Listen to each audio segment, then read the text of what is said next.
Well, hi, good morning. Welcome to my shop and welcome to my cat who's decided to join me this morning. Hey, Shadow, thanks for coming and keeping me company in here while I take a look at this fantastic Hallicrafters S-40A. So at the end of the last video, I realized that this radio is working really well. Total surprise to me since, watch out now, since it's full of its original capacitors. It would look like nothing has been done to this radio. That would be my impression at this point. Somebody's fooled around at the top. We have this rather curious cut cable that goes to a meter arrangement down here. Just on the front of the radio. Don't know what any of that's all about. But otherwise, this radio's working really quite well. What did I find? I found one dead tube and one incorrect tube in the radio. Replace those and bingo. So I'm not too anxious to jump in here and just start willy-nilly changing capacitors. But I think what might be interesting is to try to do some testing, some basic checks. There's a few things that certainly need to be checked. Bias check on the output tube, and maybe the voltages in the tubes, but it's hard to believe anything is wrong in here with the radio working so well. Yeah, I'm really very surprised. I'm going to think a little bit about that, how to approach this. Maybe voltages is the first thing I could do. I think I have some voltage information. Watch out there, Shadow. Somewhere I think I came across a table of voltages or something like that. Now this manual I've got, turns out the schematic is not for this radio. How different it is though, it may be just minor differences. Certainly the rectifier tube is upgraded in this radio over this schematic. Let's just see. So I don't see any voltages written on here. Somewhere I saw something. Oh, here we are. Voltage chart, resistance measurements. Well, that's pretty interesting. It's also pretty small. I can't really read this. Okay, so I'll find a better version of this voltage chart.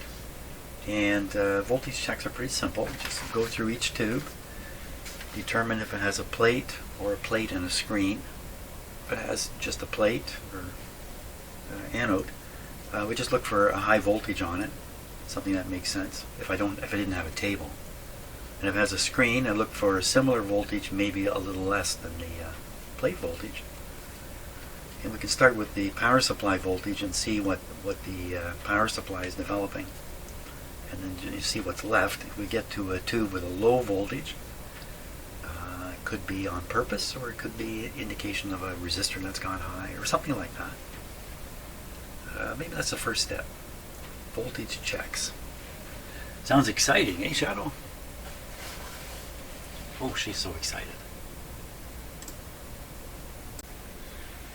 Actually, now that I've thought about it a little more and looked at the situation, I think it might be wiser to look at the schematic and study that first.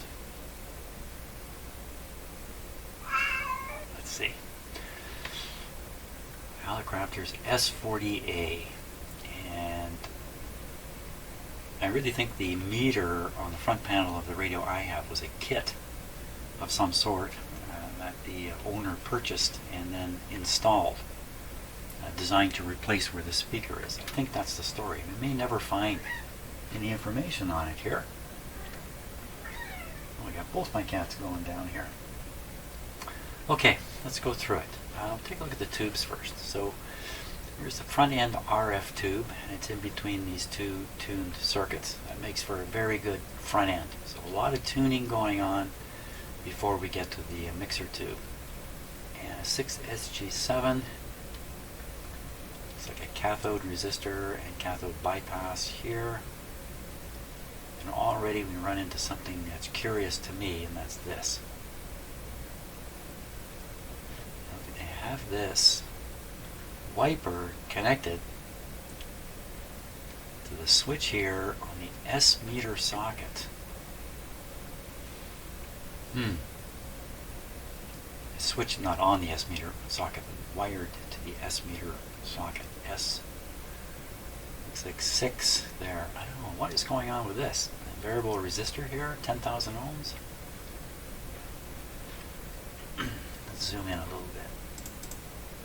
So can't quite read the. Oh, looks like 150. Looks like 150 ohms here. 10,000 here. This is the cathode circuit, and it's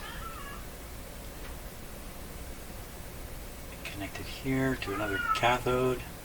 It's got a 1,000 ohm resistor there. That's the sound of my cats talking to each other. Hello. Another 1,000 ohm there. Some kind of common cathode biasing arrangement here related to the switch. Okay, that's going to remain a mystery. Maybe there's a note here that says something here. I should read the notes.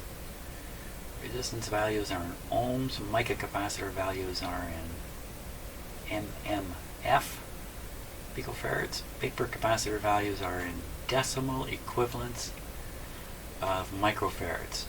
So I think they just put the number without putting a microfarad after it. Where were these values? 18, 10, these are numbers. 20, 23. Huh. Okay. I don't know where they're talking about these values. Here's one. And it's got, oh my gosh, I don't know what that is. Denotes mechanically ganged.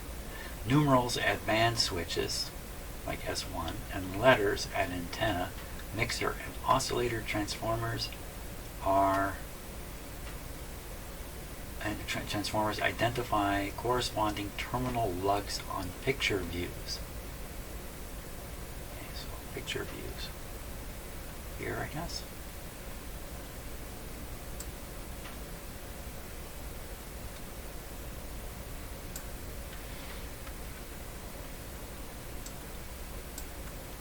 Notes down here. 2 terminals. All voltages are oh, here's all those voltages. Here they are, down here. Excellent. Excellent. All voltages are positive DC unless otherwise specified. S meter switch closed. And are not readable. The meter used. All readings taken at 20,000 ohm per volt meter. No signal being received. Control set as follows. Any position, they do not affect their readings. Pitch control, tone control, tuning. What's this guy here? Why is he showing there?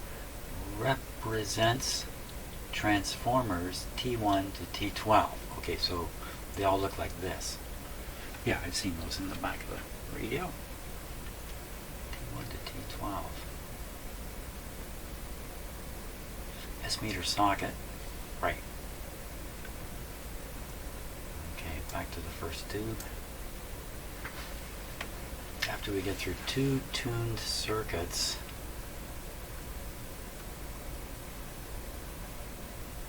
so A1 and A2, I'm kind of jumping around a bit here. A1 and A2 feed either end of a coil, depending on how the switch is set. And depending on how this switch is set, we are utilizing one coil, or this is kind of a strange way of showing it here. Or I don't know exactly what they're doing. It should be selecting through switches. This is applying a short on the unused coils to get them out of the picture. Okay, very good. Similar arrangement over here. Lots of trimmers, all these trimmers. 1, 2, 3, 4, 5, 6, 7, 8, lots of them. Come into the mixer tube.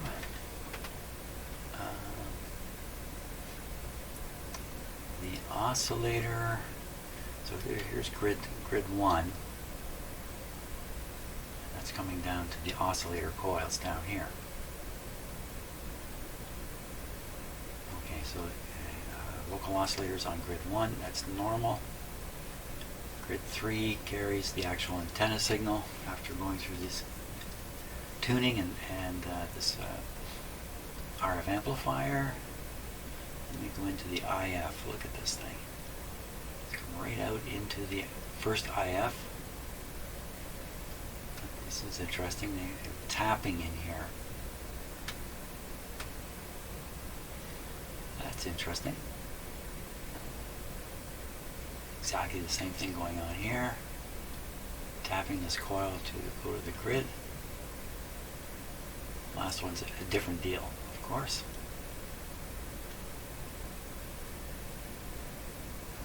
Got capacitors here. This is maybe we can call this a decoupling capacitor. I like to think of it as one that supplies a signal ground onto this line here. So the AC signal can see the ground through the capacitor. I'm sure you wouldn't want any signal that's developed here to leak its way over and show up over here. I think that's the job of this capacitor, to do that. Okay, so the screen of the 6SK7 is connected down to this line. This line is also the screen. There's a bit of a filter there for the first tube in the radio. Screen in here. Oops. Is it's in. So they're using the screen here to some degree, anyway. I may have this wrong, as a plate for the oscillator. May not really be the right way to look at it, but find the screen on this second tube is going somewhere quite different. No, it is not. It's tied around this way. So all the screens are fed through a common line, common supply, coming off the more highly filtered part of the power supply filter. There's a complicated schmozzle in here. First, the signal goes through the detector. And what's going on here? This detector's here. Oh yeah, this is this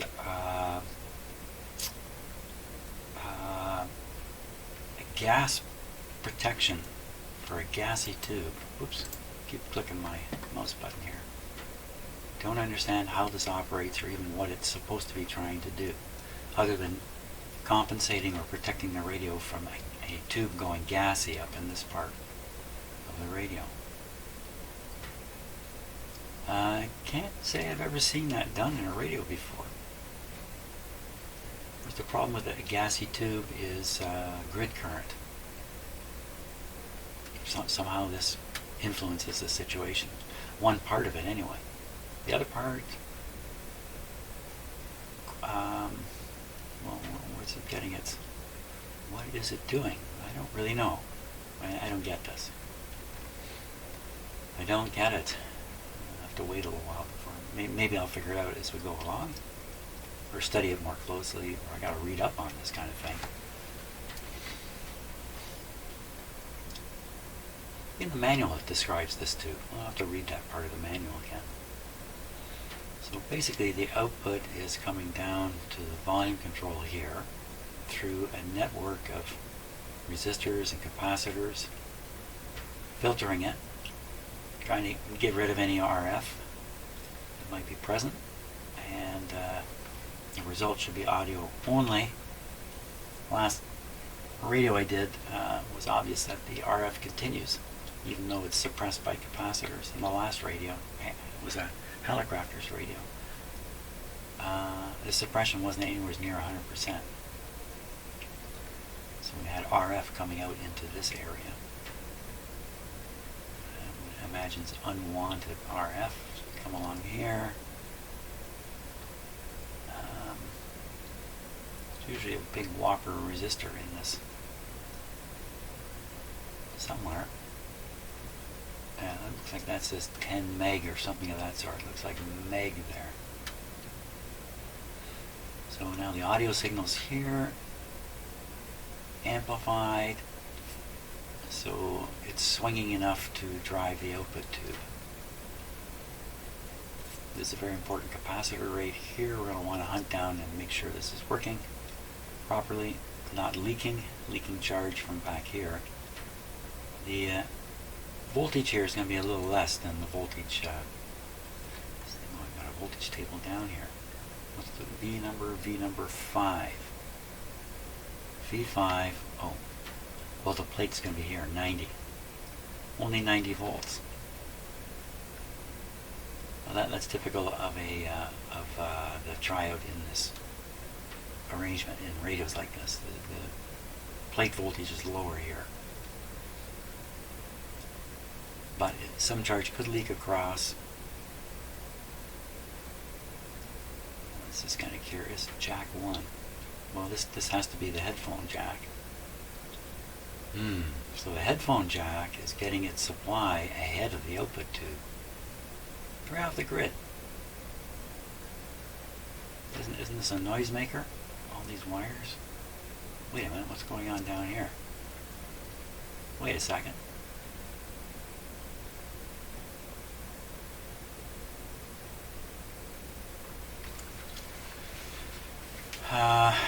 So this is the output transformer here, and the secondary is tied back to the grid. This is some kind of feedback system. Provides some negative feedback. It looks like it's uncontrolled. There's no resistors or anything in the line. That's odd. You know, a little bit of negative feedback is good for improving harmonic distortions. Other distortions, I guess are they all harmonic distortions?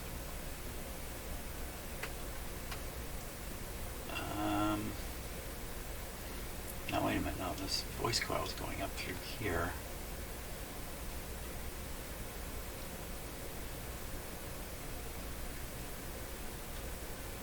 That's kind of a weird arrangement to me. I'm not sure what they're doing here. There's a chance you know this better than me, so maybe you know exactly what they're up to, but I don't quite get it. So we go through the audio tube, the output, anti-oscillation capacitor here, does a few other things. These capacitors all affect the tone.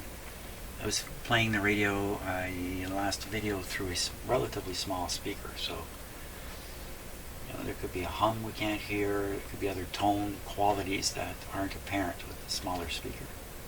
That would be if we had a bigger speaker. Although the speaker in the radio is similar in size to the speaker I'm using. And this isn't a high fidelity radio. It's a communications radio. So it's really going to be focused mostly on the voice range. I don't know what it's focused on, but it could be. Tone quality is focused on reproducing voices primarily. So the output comes down, goes through the transformer, picks up the supply here on the not so filtered line.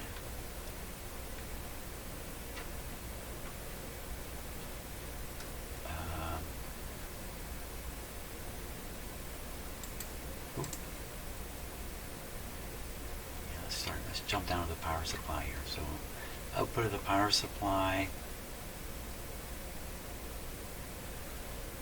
What jack is this? Is this the what is this? Socket 1. I'm not sure what I'm looking at here. Lug view. That makes sense. I don't know what that word is. Lots of things I don't know. Got a ground that switched in and out here.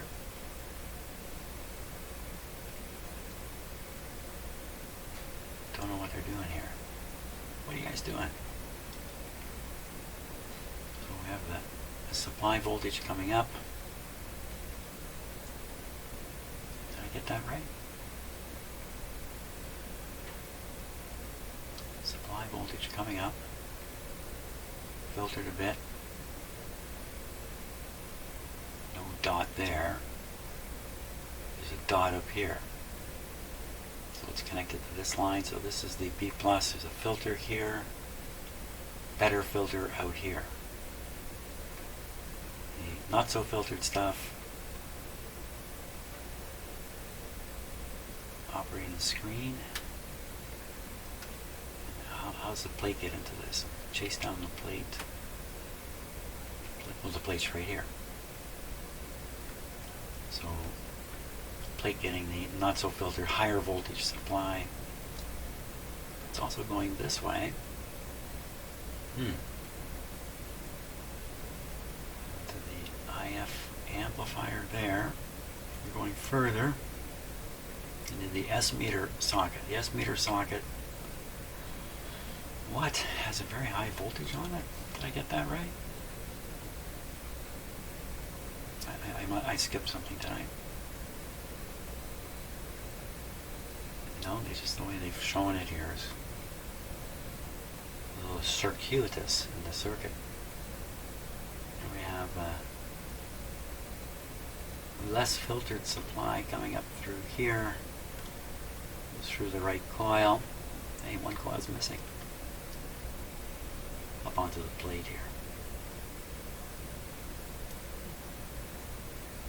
Okay, so there's definitely some, I don't want to say non-standard, but just the way things are done here, not 100% familiar to me. So, you know, wise engineers doing stuff in here that I don't quite follow. I've got another tube out here. This is the oscillator tube for the BFO. This is probably the BFO on-off switch. Turning on and off the B+ here.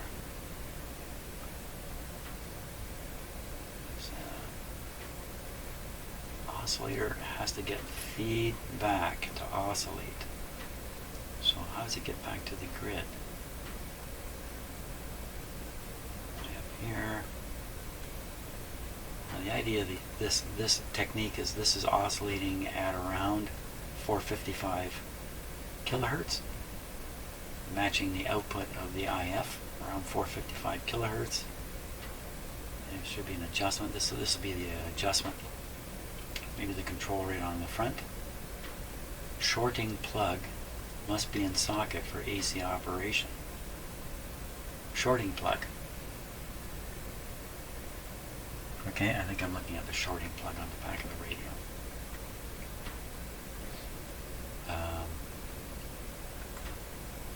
So the oscillator output is going this way, getting its B+ supply here,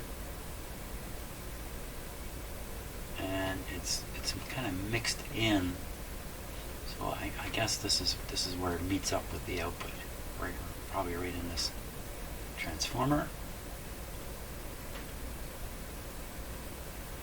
And then how's the grid getting it? Oh. Okay, put this one on another thing. I don't quite understand what they're doing. Don't have to understand everything, that's for sure. Just be cautious, go slow. You get into a spot where it's necessary, then you can spend more time sorting out. At least I can spend more time sorting out how things really work as best I can, but I probably can't. It's pretty hard to just look at this stuff and come to the realization of what they're doing. And even if you did, you might only get 60% of the story. You might get the bulk of it. It could be another 40% reason why things are done the way they're done. Very hard to figure out. I've always wondered how secretive this stuff is. I mean, it can't be too secret, because once they put the machine on the market, this information comes out into the public, other engineers can grab it and look at it and go, what are they doing here? Should we be doing that? But do think engineers concentrated a lot on this kind of stuff right in here, because it affects the tone, the sound coming out of the speaker a lot. I think in this radio they concentrated on everything. Maybe there's some Hallicrafters techniques or secrets in here, how they do things. I don't know. Okay, so what I've learned here is there's lots of stuff I don't understand in this radio. But we can still go through and do basic tests and things like that. And maybe along the way I'll discover that I need to understand fully some area for some reason. Like for instance, if this oscillator weren't operating. But it does operate. That's the great thing about this radio. My challenge is not to make it operate worse by any actions I take. Because it's good to go. From what I saw, it's good to go right now. Okay, maybe an interesting place to start is right here with this capacitor and the grid to the output tube. And ask the question, is this grid maintaining its proper voltage level, which should be 0 relative to the chassis? Or is it going positive because this guy is leaking onto it? The actual bias is done by this cathode resistor, bypassed by a large capacitor, 10 microfarad capacitor. It's a big electrolytic, I'm sure it's electrolytic capacitor. These resistors, looks like it says 480, it might be 680. These go high quite often. And when they do, they throw the bias off everywhere. And you might have, say, let's just guess, 10 volts of bias set up here correctly. But meanwhile, this has been pushed positive because of a leak in here. So your 10 volts of bias is no longer 10. Now, why don't we just do this to kind of protect the 6F6 tube by checking these things out as a start. Okay, feel comfortable with that too. Okay, let's do that. Okay, here we go. The output tube is down here. The set is not on yet.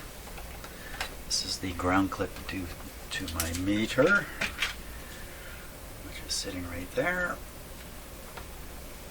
Right away you can see a fairly large, like a higher wattage resistor here and a great big capacitor there. It says 25 microfarads, 25 volts. So this is the bypass capacitor for the cathode resistor. This is the cathode resistor. They are connected together at this point. We would expect 0 voltage to be sitting here.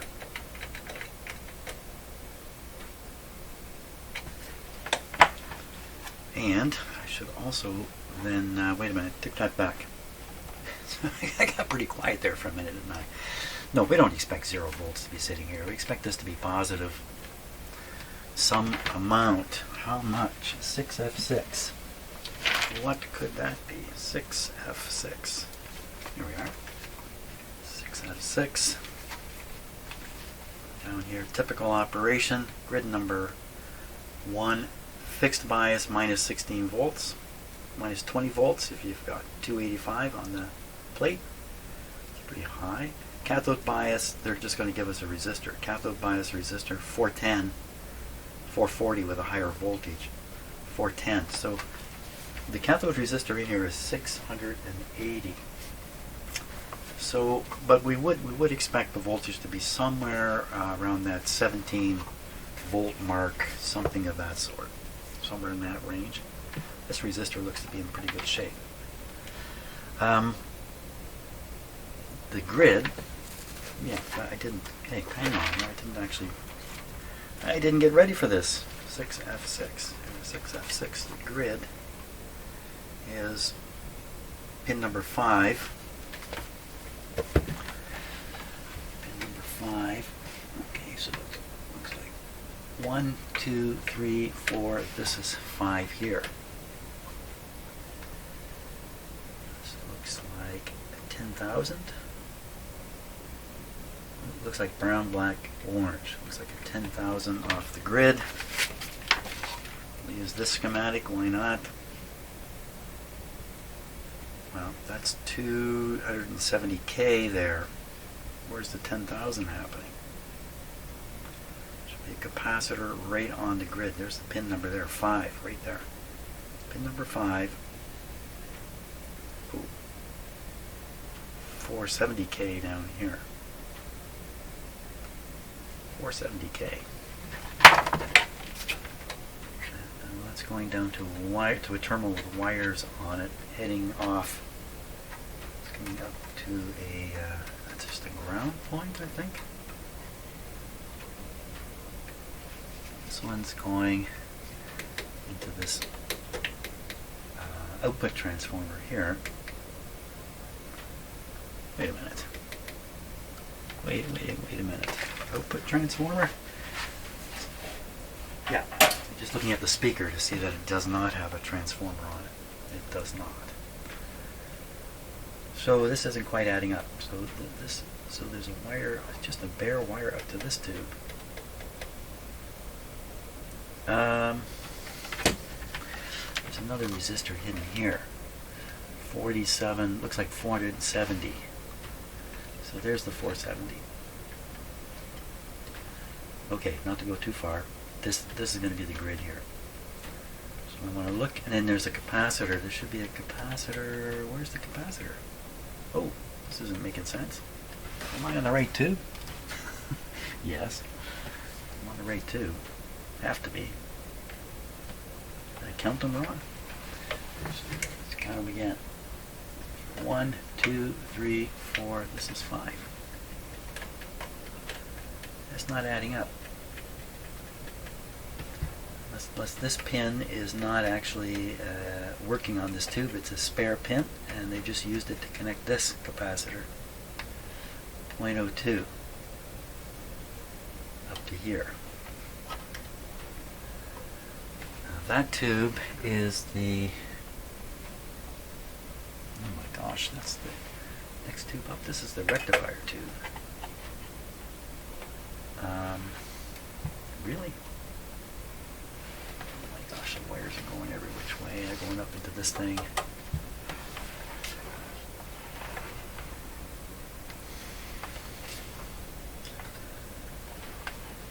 Okay, I just wish this would add up a little better.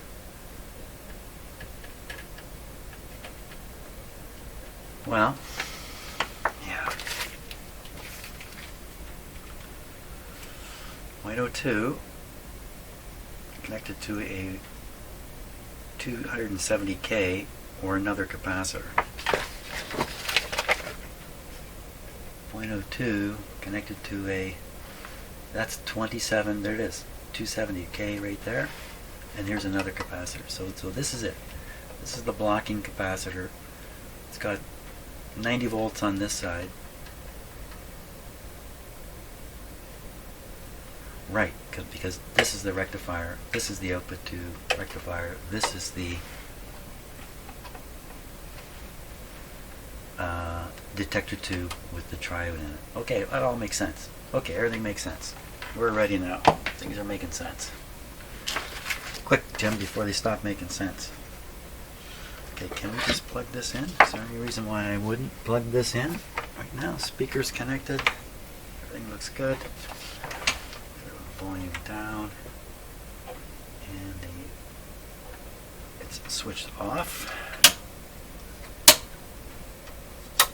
Bingo. Okay, so I need the dim bulbs come on. They're just right here behind this guy. Let's put them down there. That's good. Everything looks good.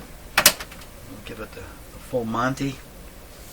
If a short developed in this radio while I'm working on it. The protection here is fairly significant. I've got a fuse in here. There's a circuit breaker in this guy. So even without the dim bulbs in, there's still a fair bit of protection. I'm not relying on the big fuse on the pole behind my house by any means. Okay, So on the voltmeter, which you need to see, we need to turn this up. Hello, hello. Very quiet. Okay, I have no antenna connected. Okay, let's just convince myself it's working here. That's me as the antenna. It's pretty quiet. Why so quiet? Noise limiter off. We're on AM. ABC is on. I don't know. Don't worry about it. Okay, we've given the radio enough time. We're feeding with 110 volts. It should be just a little more for this test. We'll turn on 116 volts. That's good. I think 117 is what they're really asking for. Meter set to positive many volts, 500 volts. That's a crazy way to start, but maybe I'm making mistakes here. So we'll touch here. Tiny voltage. On the 15 volt scale, what do you say? Over 15? Remember it was 17 was what we would hope for, or something in that range? Okay, so we're on the 50 volt scale on the meter, which for some reason you can't see it at all. What's going on here? My camera is super bright.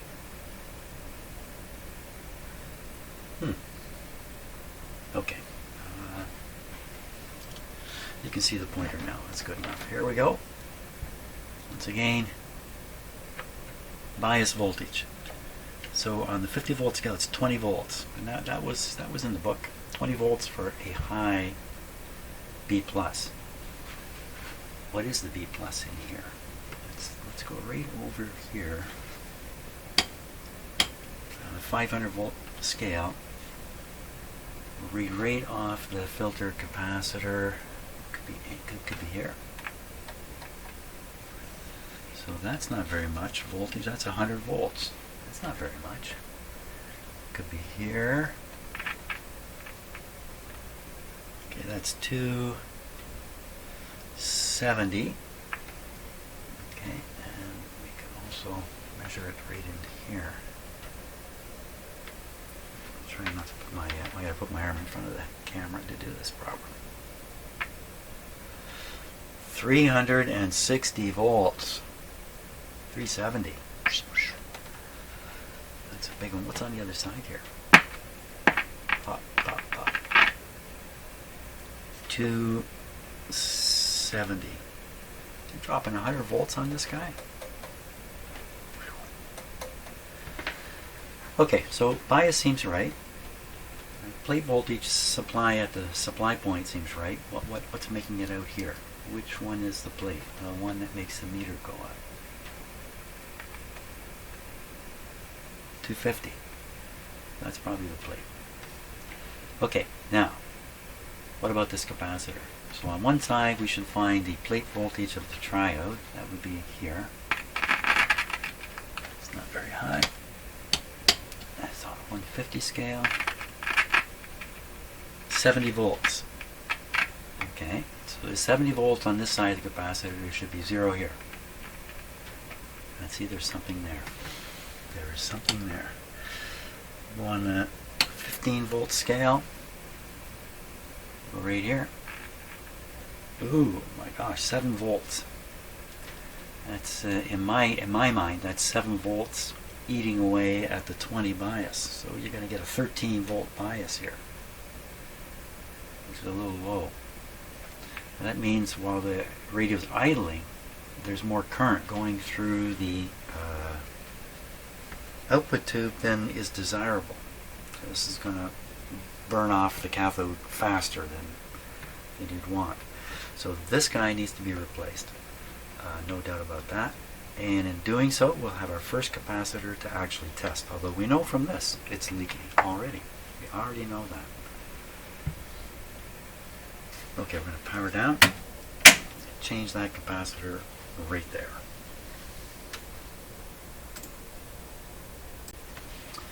Okay, the way they put this capacitor in, I think I can get the lead right off the terminal here.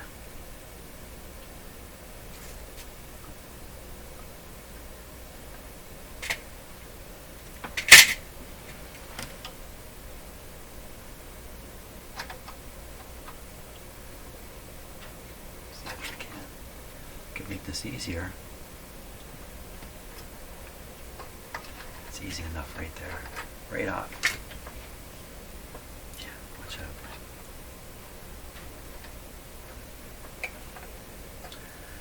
This lead looks like it comes through and then continues on down here.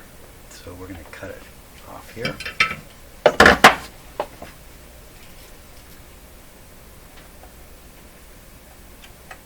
You leave a tail sticking out, just because I'm that much less likely to make a mistake.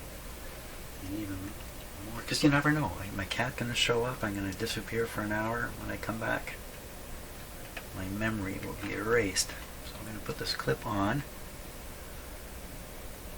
like that. I can't forget where this came from, because we're going over here now. We're going to find out right away.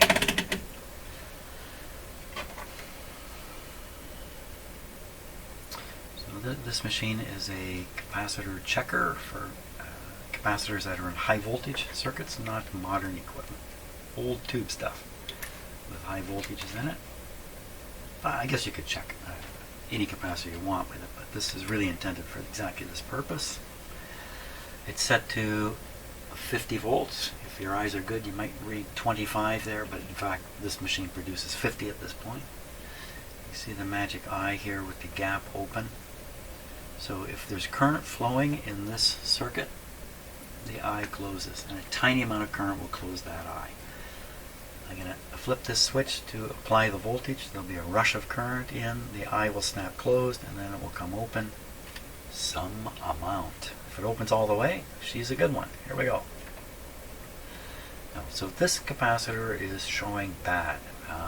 The eye is open a little bit, but at 50 volts, yeah, that's bad. Put it at 150, I'm sure it won't open at all. So this is a leaky capacitor, no question about it. It's in a very sensitive location, which is why the leak is important.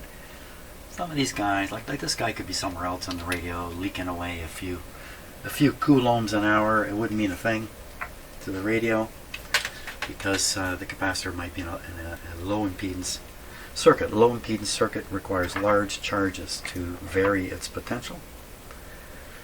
So we got the new one here. I've already tested it to make sure this is correct. It's right on. This is a 2.2. 0.022 is what it is. I'm going to install that. I think I'll just do it with the camera off. Okay, new capacitor is in. Tried to put it in exactly the same position as the original one. May or may not be important. How do I know? I don't know.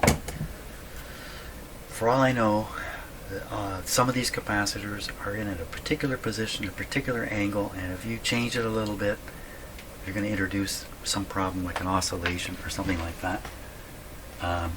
Do I know that to be the case? No. Gotta check. Yep, solid. Why am I looking at something that does not look soldered right here?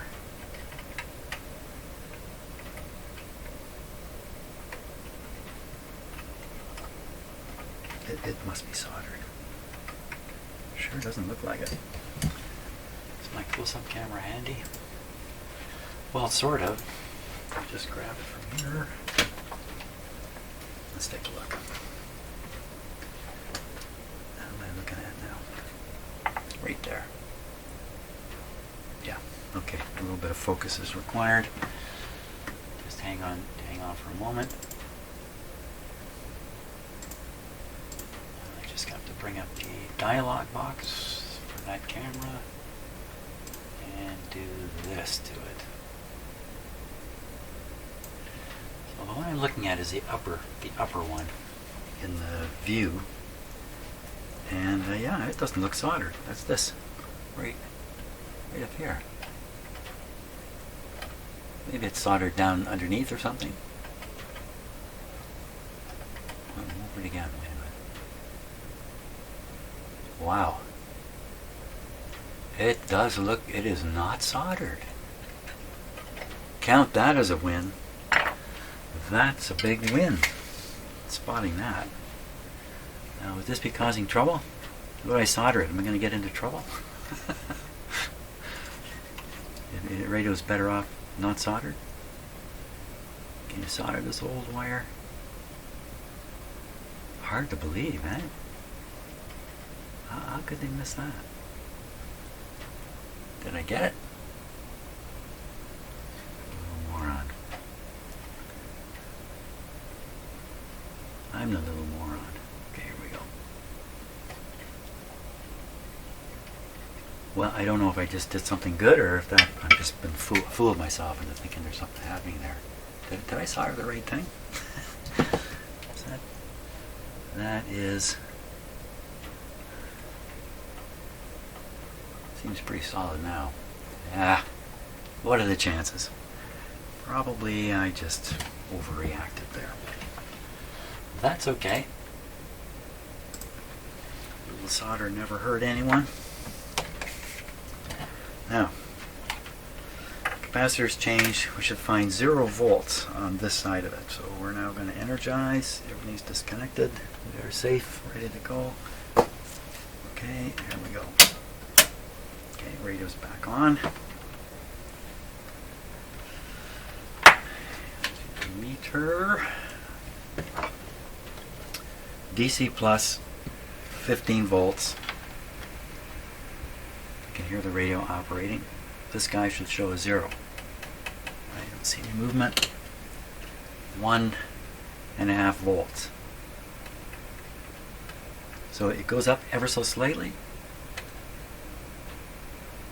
Like a couple needle widths. Ooh. Why is it jumping around there?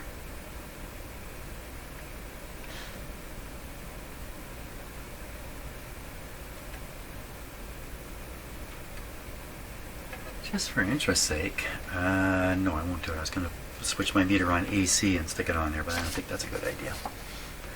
I think the impedance of the meter is much lower on AC measurements. So there we go. So the thing about this is like a silent killer in a radio like this, killing the output tube, and you can't tell. There's no effect in the speaker unless the bias is so far off you start hearing distortion because you're no longer operating in the safe zone of the tube. The bias has drifted off and you're whacking into some maybe back in this way. You might be able to hear that. So very good. Just about any radio like this probably needs this fix right here. Okay, what about all the rest? Well, we've taken one out. It's proven to be fairly leaky. It looks like all the rest. Appears to be in fairly good shape, actually. So I'm looking for gaps around the wire here. But it's not in fairly good shape. Not good enough shape to be doing the job it was doing. Well, I guess we can carry on now with the bias issue. The bypass capacitor. This guy. Ooh, don't put your finger in there. Let's turn it off. Yeah, because like I showed you, I am no longer as isolated as I used to be from the ground. I've worn out my nice slippers here. So less isolation. Still safe though. Still safe. But never really a good idea to try to test a radio with your finger. It's a very, very short lead on this side, but again, it looks like I might be able to get in there and pull it off. The other side's coming up to this terminal here, which is probably riveted. Yeah, it's riveted to the chassis, so that's the ground side. It says positive right here. Maybe I can get it out of there and put a test on it. A 25 microfarad, 25 volt capacitor. I've got lots of them. There's no problem there. But from the point of view of trying to keep this thing as original as possible, since it seems to be working, I'm not anxious to replace everything in it. I'm anxious, actually, the opposite, to try to replace as little as possible and still have a safe and goodly operating radio. Goodly operating radio. You know what's happened to this capacitor right here? The outside tube has slid downwards. It's exposed the plug end here, and I can feel with my finger.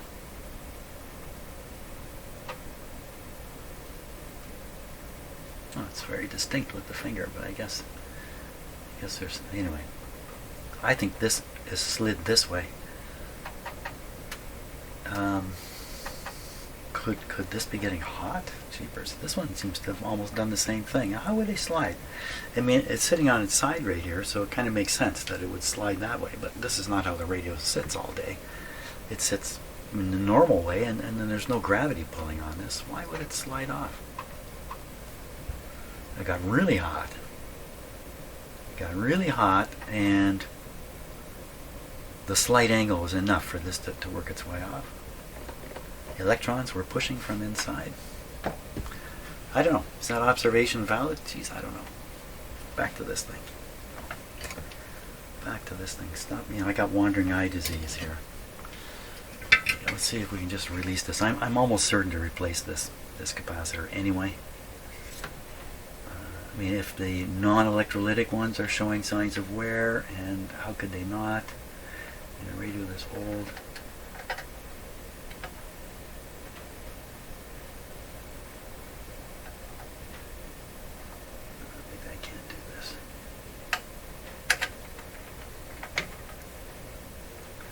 Not worth the effort. Not worth the effort. We're going to change this guy out. Okay, set is off. Nip it right. I'm going to try to preserve the lead so we can test it, but testing electrolytic capacitor is not quite the same.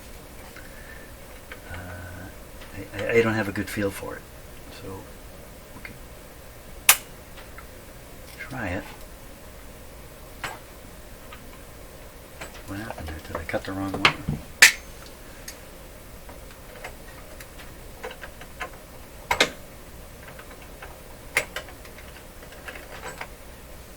What's going on? Uh-oh. Now, I did not cut the wire. Made a nice sound, but I didn't actually cut it. There, I've cut it this time. Come on out of there. Yeah, and definitely it's hooked up over there. Give it a cut. When these capacitors get leaky, I find measuring their capacitance shows a higher than expected capacity. But I do have a tester right here. Let's just give it a try right on this guy. See what he does with it. Oh, could there be a little bit of voltage in here? Almost certainly not, but let's just make sure. Rule of thumb is discharge a capacitor for the length of time you charged it, or the length of time it took it to achieve the charge it got. Something like that. So I can't believe there's any voltage in here.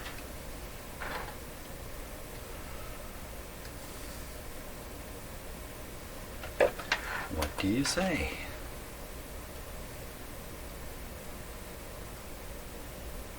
It's a capacitor. 45 microfarads. 8% loss. Okay, so those last two readings seem kind of for modern equipment, you know, but for old stuff, I don't know if this is really very helpful. 45 microfarads is supposed to be 25 microfarads. So yeah, that suggests to me the meter's thrown off because it's leaking. But let's give it on a go over here. I haven't tested a lot of these. So like I said, now we got to make sure we do the polarity correct on this. Positive. Yes, we need to be positive about this.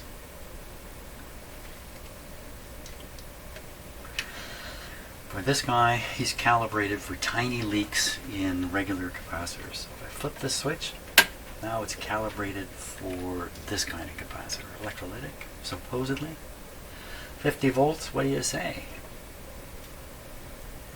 It's gonna get there. And the rating on this is only 25 volts, so I put it up to the 150.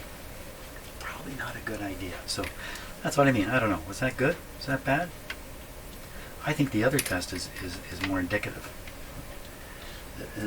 You know, a vintage capacitor like this, it says 25 microfarads on it. When it came out of the factory, it was probably more. Because they're kind of saying here at least 25 microfarads. Okay, so I'm going to put a guy in there to replace him. Where'd he come from? Oh my God. I looked away. Okay, we'll put one in there and replace it. Okay, I'm operating under tremendous strain at this point from my cats. They want more attention. So I got two choices here out of all these capacitors I've looked through. 22 microfarads at 50 volts. Or this guy, 50 microfarads at 160 volts. Boy, would that do it. I think as long as I go bigger, that's not a problem. And my poor cat's just crying away in the background. Okay, I don't have to decide. I have to go entertain my cat here. Okay, I've soldered on an extension wire. Now I don't have to be so concerned here.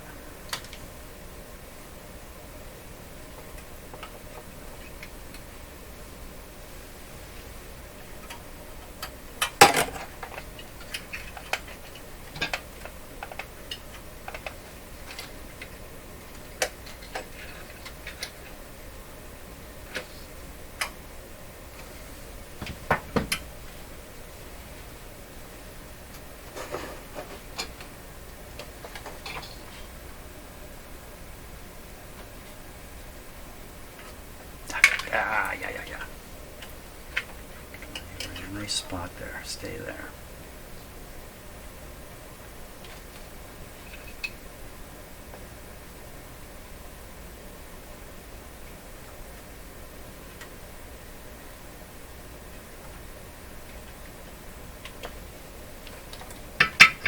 Okay.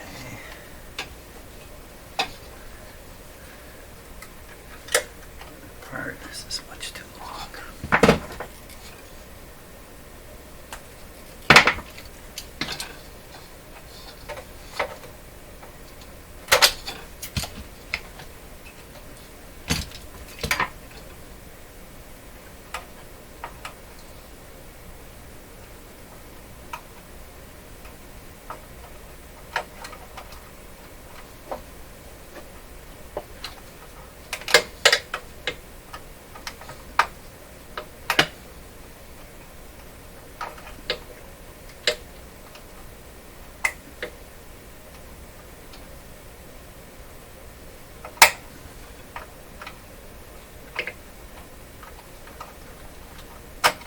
Yeah.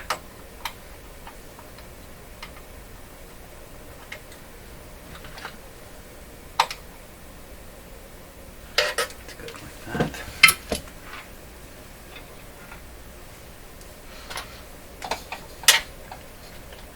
I've been distracted so many times this morning that it's no longer morning.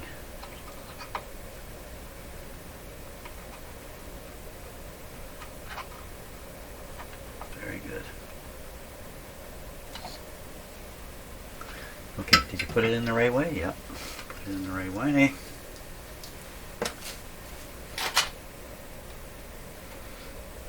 Wonderful. Now this also probably not going to make any difference that can be heard.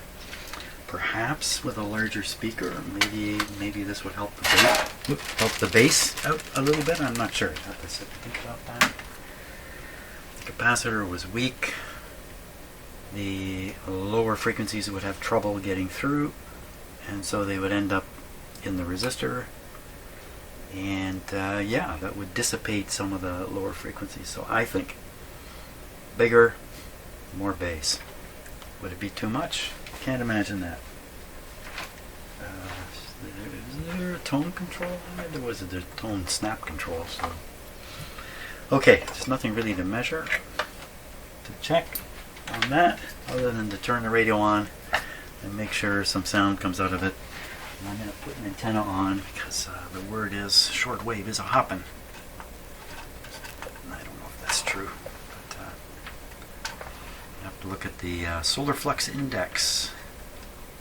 See what it says. Let's come around here, pick the ground terminal. Okay. And I'm going to leave the radio up on its side. Okay, we're all set. Nothing bad happening anywhere. on. Dim bulbs look good. Volume down. So red setting, and red setting. So we're on the broadcast band, which I don't think we're going to pick up any stations.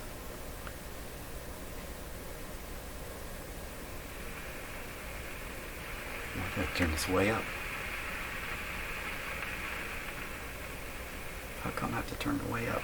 I didn't think that was the... Hey, you know what? Did I make a good observation on that last time?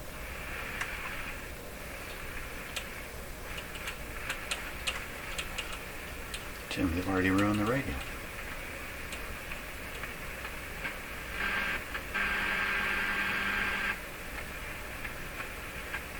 Wait a minute. Is this... Oh, I'm on band 4, not band 1. That's why it's quiet. Band 1.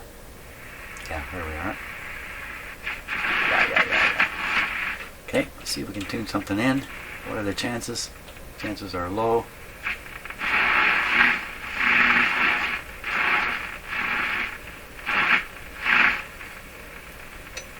0.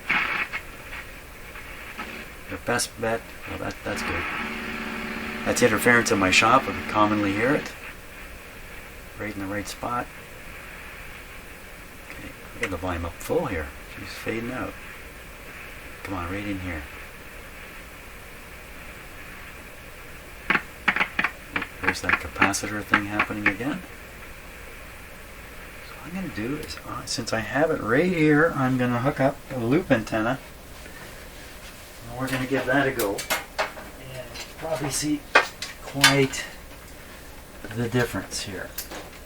So let me just leave the radio, just leave the video playing. So loop antenna on this radio. Wait a minute, let's just try one more thing. Volume down, take the ground off. Turn it back up. More volume. Oop. But I don't think we're gonna.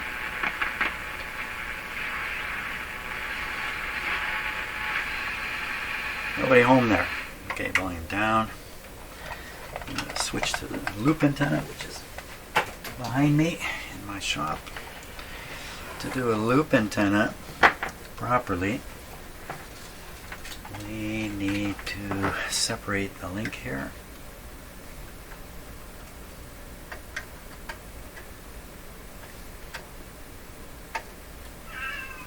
Oh, here he comes again. Poor cat. He went outside today. There's only snow outside everywhere, so he couldn't go anywhere. He lasted about 2 minutes before he wanted to come back in. I guess, you know, they want to go see. Okay, so we'll hook up the loop antenna. There is no ground or anything like that. One side there. This other side here. Don't short out. Around we come. Gotta just support this wire here.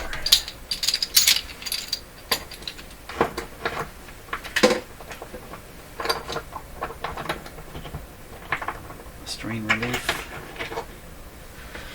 Okay, don't know where the antenna's tuned. Turn it way up. Okay, so that's not working very good. 590. Okay, so I'm going to tune in this noise so I can tell when I'm peaking up the antenna here behind me, which is in the wrong direction. Okay, that's the correct direction. You tune it. Come on.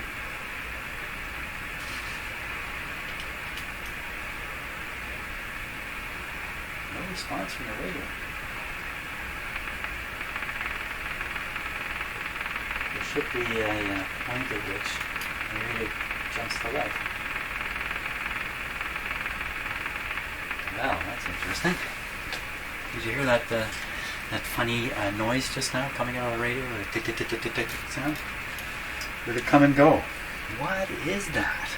This drives me nuts.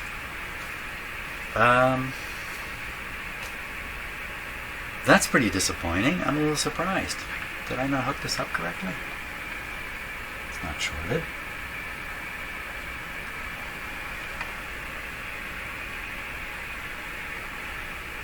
Oh.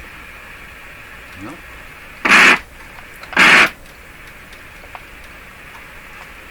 Pretty quiet compared to the next band, eh? Wow, that's what it should be doing. Wow, we're a little quiet on the broadcast band. Let's go up, tune way up here. Oh, look at that. Okay, so it looks like the radio is very weak. Let's try here. It's a French station around 860. I'm going to tune the radio, tune the antenna and see if we can hear the effect. Is my cat out here? Nope, he flew the coop.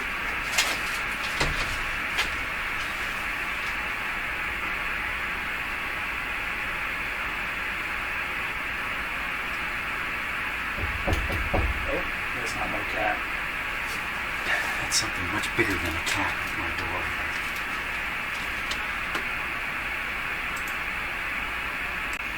Okay, the big cat showed up.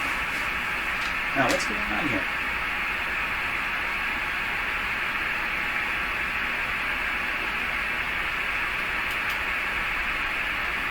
No resonant point.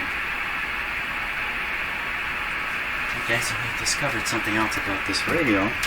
Let's try this. This is not the right way to do it. Turn the volume down so we don't get too surprised. Take that off.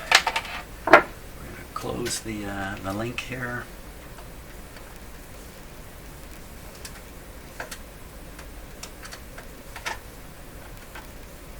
So really, this is now set up for a single wire.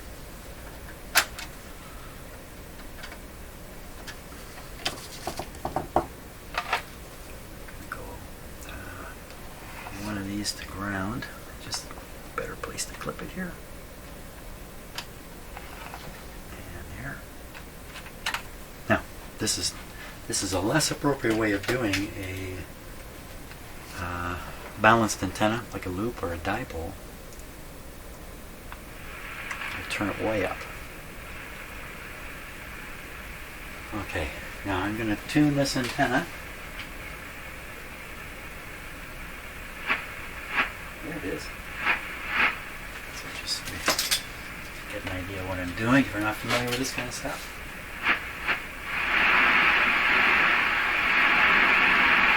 Okay.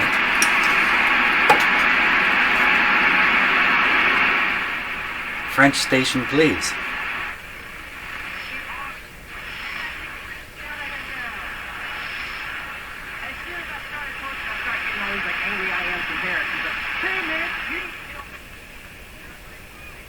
Where'd it go? And that's not French. How come it faded out there? Oh, band switch? Doesn't seem to be.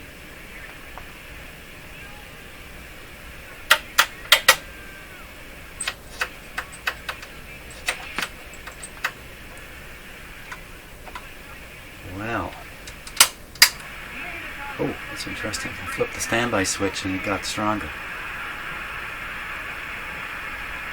Well, we're not going to chase that down right now, but this is interesting. I've never picked up an English station in this area of the band. So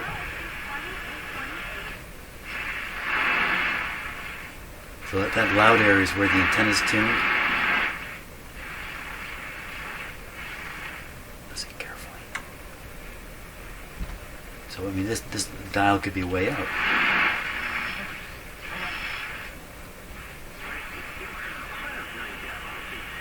There we are. There's the French station.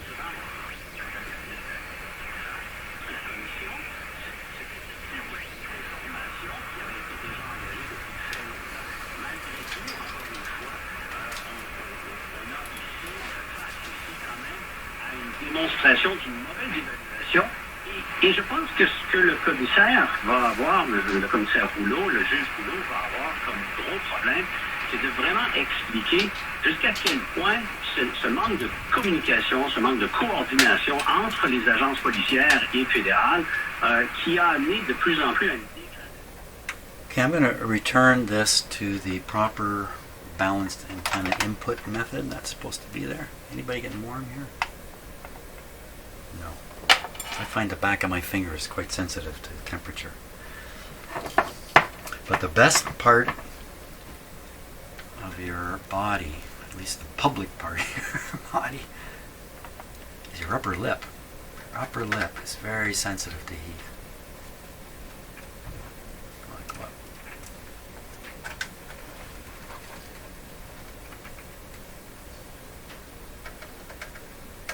But I wouldn't recommend using your upper lip to test the temperature of a capacitor in a radio that's turned on. Okay, we'll put these back on. Let's see if we still get the station. And then we'll, if we do,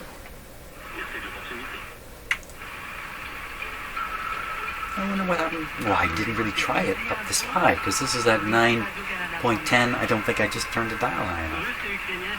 You retune the antenna a bit.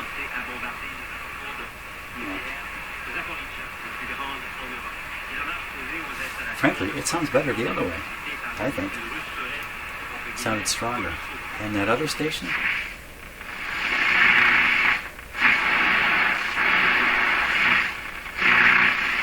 Appears to be gone. Okay, enough fooling around. Good, so what I did today was I fixed up the audio output tube circuitry to treat the tube right and maximize its output by changing that capacitor. We tested the voltage here and found it to be satisfactory, so we don't have to try to test that cathode resistor, and that's good for today. So thanks a lot for watching. I'll just keep chunking away on this thing day by day, and great. Okay, see ya. Bye.